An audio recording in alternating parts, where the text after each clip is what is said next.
The community that we've had at this church has meant more to us than anything else here in the past 5 years. The Bible talks about having a community of believers, and we don't just say that here, we live that here, and we've experienced it. One of the best parts of my week is each Sunday for 15 minutes or so when I get to listen and participate in the worship music at our church. It's that time where I really just let down my guard and I stop thinking about what's going on in my week, and I just hear what God has to say, and it's really just me and God right there. And that's one thing that I really love about this place. One of the reasons that I truly love this place is because of the way that outsiders are welcomed in. It's not just something we say, it's something that we really do. We have a friend that has a lot of tattoos. His great love is getting inked. And we had a conversation not too long ago about how he'd be welcomed in here just like anybody else. And knowing that people are going to treat him just the way that they treat everybody else that walks in the door.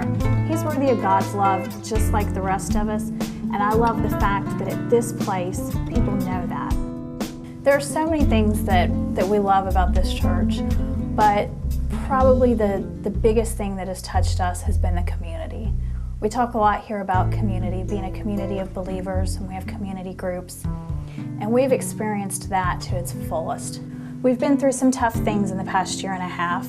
We've had deaths in our family. And this community group and many others in the church have really just wrapped their arms around us and loved us through this. Last summer, June 26, 2007, my brother, Austin, went missing. He was 26 years old and was living with us at the time. And that has had a profound impact on our family. And that started a period of life for us that is unlike any other we've ever known. At this point, 16 months later, we still don't know. And during that time, our community group and others have just wrapped their arms around us and supported us and shown us what being a true community of believers is about. And we had some new information that led us to search some woods nearby. And we had community group just a few nights before, and I shared with them what was going on, and immediately almost everyone in the group said that they would be there.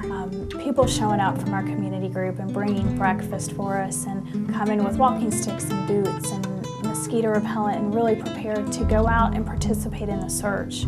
One of them, it's a memory I won't forget, came out of the woods just covered in deep scratches and bruises, and I was concerned, and he just brushed it off and said, "Don't worry about it, I'm fine." And later I found out that not only had he been there searching that day, but that he had actually been out walking wooded areas all around that spot on multiple occasions without us asking, without us knowing about it. He wasn't telling us he loved us. He wasn't telling us he was there for us. He was out doing. And that touched me so much that he didn't know my brother, but he knew us and he loved us. And that love that was shown that day is just beyond what I can explain. And it made a real impact, not just on Michael and myself, but also on my parents and other family members. And and the love that action said, I mean, that said more than 1,000 words could have ever said. I love this place because I get to use my talents in a way to serve God every week that's fun and feels like I'm really serving God and teaching kids and adults at the same time. To teach kids and to teach families about virtues and that God loves them. I also love the fact that every week my son, who's 5 in kindergarten, gets to learn at Upstreet and then gets things reinforced in kids stuff that he learns and uses throughout the week, and his dad and I can work with him on. So that's one of the things that I love about this place. One of the best things that I've got to experience here at the church at Argyle is watching one of my best friends' lives changed here. She came to stay with us really for about 3 months back in 2005. Hurricane Katrina had hit, and she lived in Long Beach, Mississippi with her family. Her house was pretty badly damaged, and her 2 daughters and herself came and stayed with us for about 3 months while her husband stayed behind to work on the house and continue working. One of the first things I did was called the church and said, "They're coming to stay. She has a kindergartner who needs a place to go to school. Can we get her in here?" And sure enough, the church came through, found scholarship money to be able to bring her here. The parents and the kids and the teachers and the leadership of the preschool surrounded them and welcomed them in and just made them feel like that's exactly where they should be.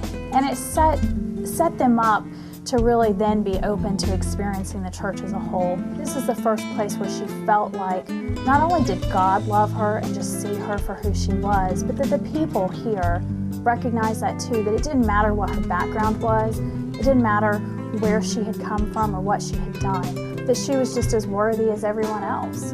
And so she really took that to heart. And by the time that they left here 3 months later, she had come to have a relationship with God. And that was one of the best days for me, was getting to see her make that decision. And today she's back in Mississippi with her family. She's still, a young Christian, but she's growing in that faith. And now she's teaching her kids. And so that's one of the reasons that I really love this place, is because it helped change my friend's life.